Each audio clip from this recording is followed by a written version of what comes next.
What's the significance of the FBI's intervention in this last week of the US election campaign in the case against Hillary Clinton? If you look at the history of the FBI, it has become effectively America's political police.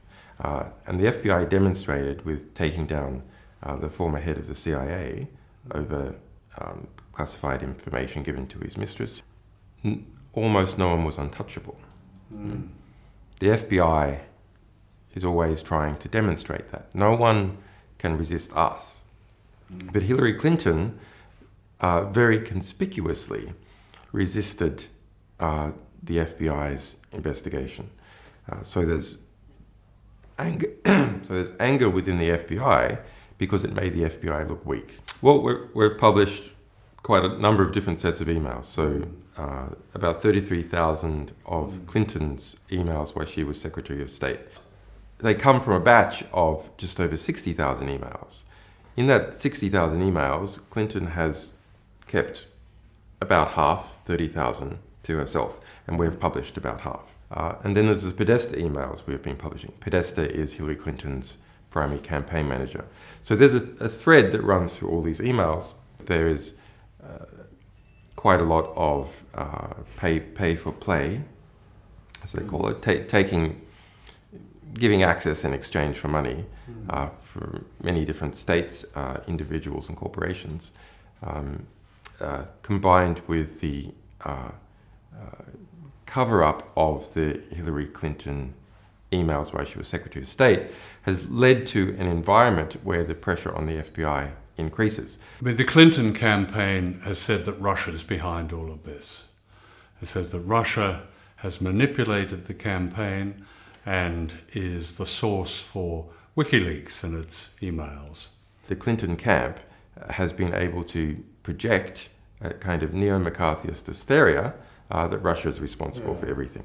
Hillary Clinton stated multiple times, falsely, that 17 US intelligence agencies had assessed that Russia was the source of our publications.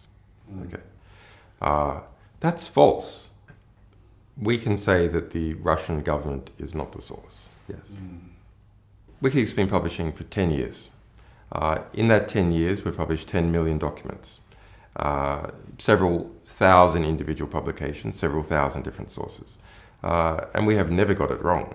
All the emails that give evidence of access for money and how Hillary Clinton herself benefited from this and how she is benefiting politically are quite extraordinary. I'm thinking of where the Qatari representative was given 5 minutes with Bill Clinton for $1 million check, and many other examples. Can you 12 million for Morocco.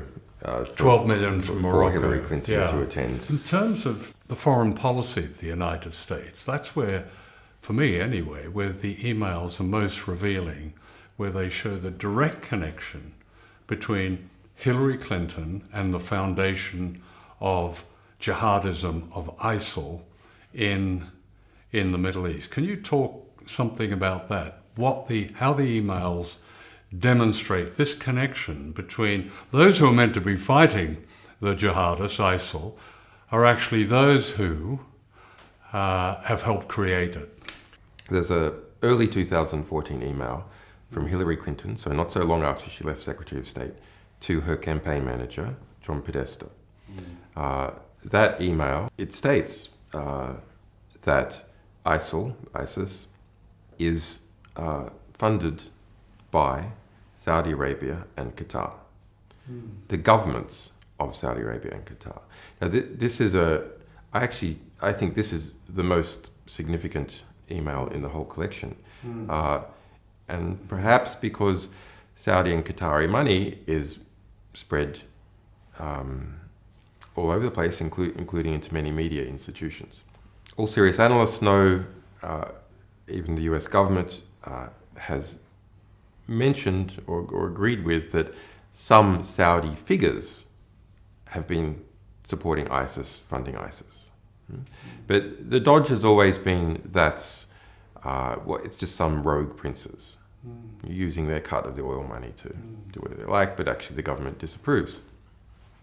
But that email says that no, it is the governments of Saudi and the government and Qatar that have been funding ISIS. The Saudis, the Qataris, the Moroccans, the Bahrainis, particularly the Saudis and the Qataris, are giving all this money to the Clinton Foundation, while Hillary Clinton is Secretary of State and the State Department is approving massive arms sales, particularly to Saudi Arabia. Under Hillary Clinton, and our Clinton emails reveal significant discussion about it, the largest ever arms deal in the world was made with Saudi Arabia, more than $80 billion. In fact, during her tenure as Secretary of State, total arms exports from the United States in terms of their dollar value doubled.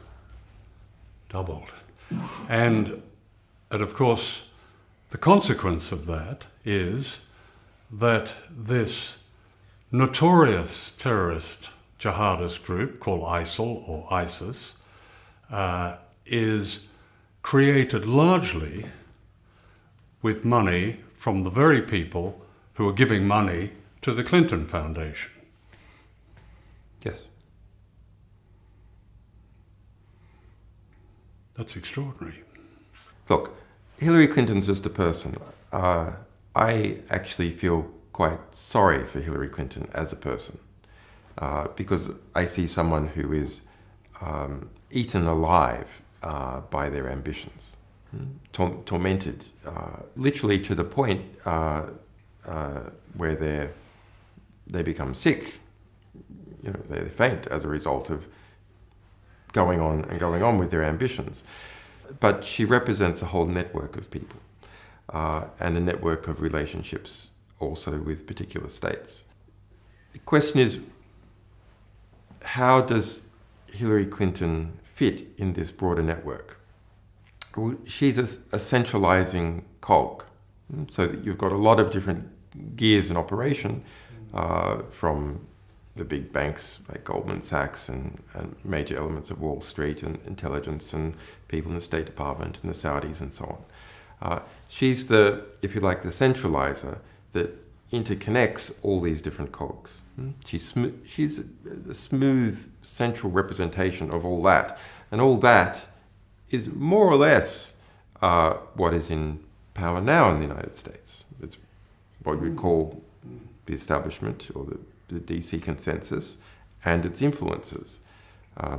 In fact, one of the more significant Podesta emails that we released was about how the Obama cabinet was formed.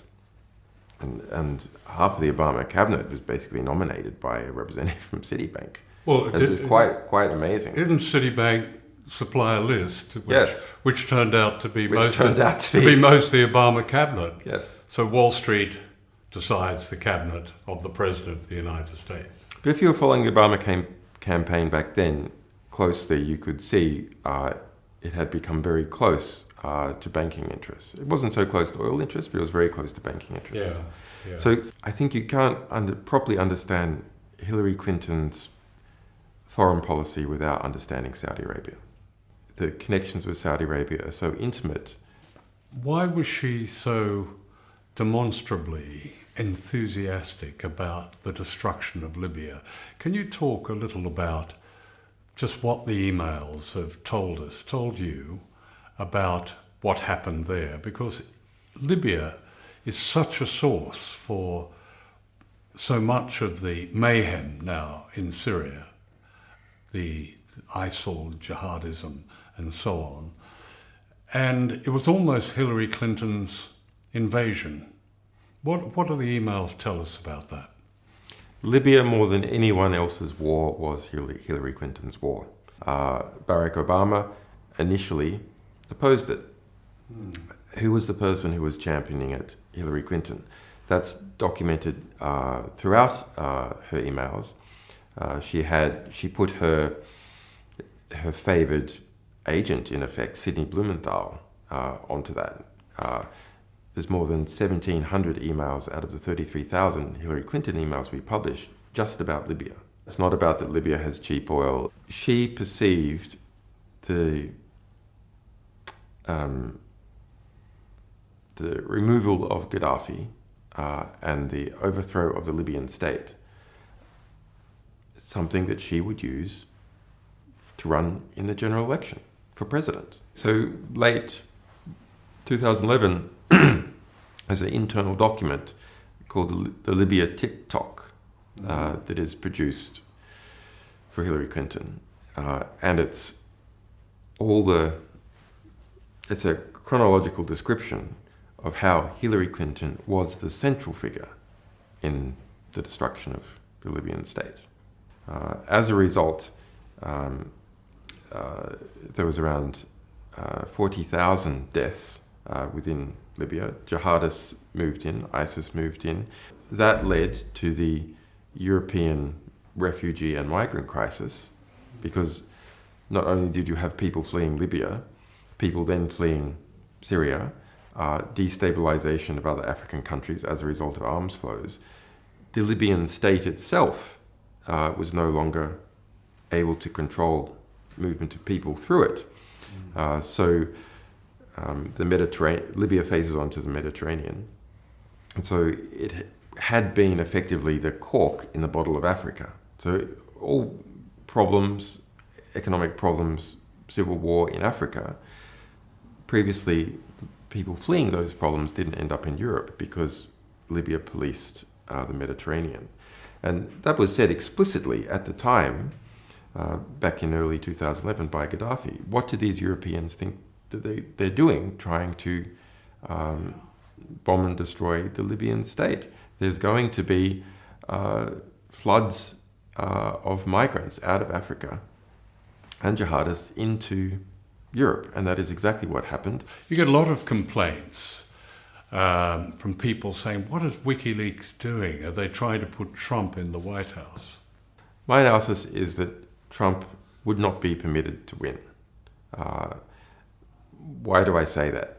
Because he's had every establishment offside. Trump doesn't have one establishment, maybe with the exception of the evangelicals, if you can call them an establishment. But banks, intelligence, arms companies, well, they all want him beat. Foreign money, etc., yeah, is all united behind Hillary Clinton, and the media as well. So media owners and even journalists themselves. The accusations that WikiLeaks is in league with the Russians, and you hear people saying, well, why doesn't WikiLeaks investigate and publish emails on Russia? We have published over 800,000 documents of various kinds that relate to Russia. Most of those are critical. And a great many books have come out of our publications about Russia, most of which are critical. And our documents have gone on to be used in quite a number of court cases, refugee cases of people fleeing some kinds of claimed political persecution in Russia, which they use our documents to back up. Do you take yourself a view of the US election? Do you have a preference for Clinton or Trump? Donald Trump what does he represent in the American mind and in the European mind? He represents American white trash. Deplorable and irredeemable. Basically the same thing. It means from a establishment or educated, cosmopolitan, urbane perspective, these people are, you know, they're like the rednecks, and you can't, like, they just can never deal with them. And because he so clearly, through his words and actions and the type of people who turns up his rallies, represents people who are not the upper middle class educated. Yeah. There's a fear of seeming to be associated in any way with that, a social fear that lowers the class status of anyone who can be accused of somehow assisting in any way Trump, including by criticizing Clinton. Yeah. And if you look at how the middle class gains its economic and social power, it makes absolute sense. I'd like to talk about Ecuador, the small country that has given you refuge and given you asylum in this embassy in London. Now, Ecuador cut off the internet from here, where we're doing this interview, in the embassy, for the clearly obvious reason that they were concerned about appearing to intervene in the US election campaign. Can you talk about why they would take that action and your own views on Ecuador's support for you? Let's go back 4 years ago. Right. Ecuador, I made an asylum application to Ecuador in this embassy because of the US extradition case. Yeah. And the result was, after a month, I was successful in asylum application, and then the embassy has been surrounded by police. Quite an expensive police operation, which the British government admits to spending more than £12.6 million. They admitted that over a year ago. And now there's undercover police and there's robot surveillance cameras of various kinds. So that there has been a quite serious conflict right here in the heart of London between Ecuador, a country of 16 million people, and the United Kingdom and the Americans who have been helping on the side. So that was a brave and principled thing for Ecuador to do. Now we have the US election on foot. The Ecuadorian election is in February next year. You have the White House feeling the political heat as a result of the true information that we have been publishing. WikiLeaks does not publish from the jurisdiction of Ecuador, from this embassy, or in the territory of Ecuador. We publish from France, we publish from Germany, we publish from the Netherlands, and a number of other countries, so that the attempted squeeze on WikiLeaks is through my refugee status. And this is really intolerable. If you try and get at a publishing organization to try and prevent it publishing true information that is of intense interest to the American people and others about an election. Tell us what would happen if you walked out of this embassy. So I would be immediately arrested by the British police, and I would then be extradited either immediately to the United States or to Sweden. In Sweden I am not charged. I've already been previously cleared, etc. Yeah. So we're not certain exactly what would happen there, but then we know that the Swedish government has refused to say that they will not extradite me to the United States, and they have extradited 100% of people that the US has requested since at least 2000. So over the last 15 years, every single person the US has tried to extradite from Sweden has been extradited, and they refuse to provide a guarantee. So it's, yeah. I mean, people often ask how you cope with the isolation here. Look, one of the best attributes of human beings is that they are adaptable. One of the worst attributes of human beings is they are adaptable. They adapt and start to tolerate abuses. They adapt to being involved themselves in abuses. They adapt to adversity and continue on. So in my situation, frankly, I'm a bit institutionalized. This is the world. Yeah. Visually, this is the world. It's the world without sunlight, for one thing, isn't it? It's a world without sunlight, but I haven't seen sunlight in so long. Like, I don't remember it. So, yeah, you adapt. The one real irritant is that my young children, they also adapt. They adapt to being without their father. That's a hard adaptation, which they didn't ask for. Do you worry about them? Yeah, I worried about them. I worry about their mother. Yeah. Some people would say, well,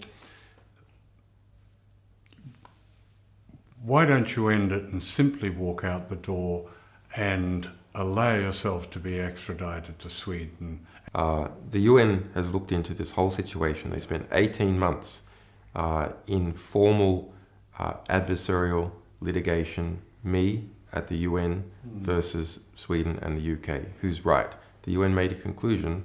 I'm being arbitrarily detained, illegally deprived of my freedom, that what has been occurred has not occurred within the laws that the United Kingdom and Sweden must obey. It is an illegal abuse. When United Nations formally asking, what's going on here? What's your legal explanation for this? He says that you should recognize his asylum. Sweden formally writing back to United Nations says, no, we're not going to. So leaving open their ability to extradite. I just find it absolutely amazing that the narrative about this situation is not put out publicly in the press, because it doesn't suit the Western establishment narrative that yes, the West has political prisoners. It's a reality. It's not just me. There's a bunch of other people as well. Yeah. The West has political prisoners.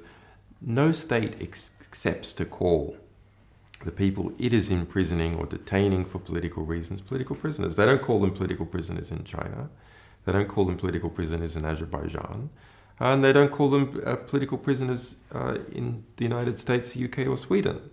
It's absolutely intolerable to have that kind of self-perception. But here we have a case, talking about the Swedish case, where I have never been charged with a crime, where I have already been cleared and found to be innocent, where the woman herself said that the police made it up, where the United Nations formally said the whole thing is illegal, where the state of Ecuador also investigated and found that I should be given asylum.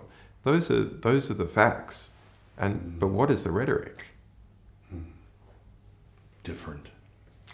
The rhetoric is pretending, constantly pretending that I have been charged with a crime, never mentioning that I have been already previously cleared, never mentioning that the woman herself says that the police made it up, trying to avoid that the UN formally found that the whole thing is illegal, never even mentioning that Ecuador made a formal assessment through its formal processes and found that yes, I am subject to persecution by the United States.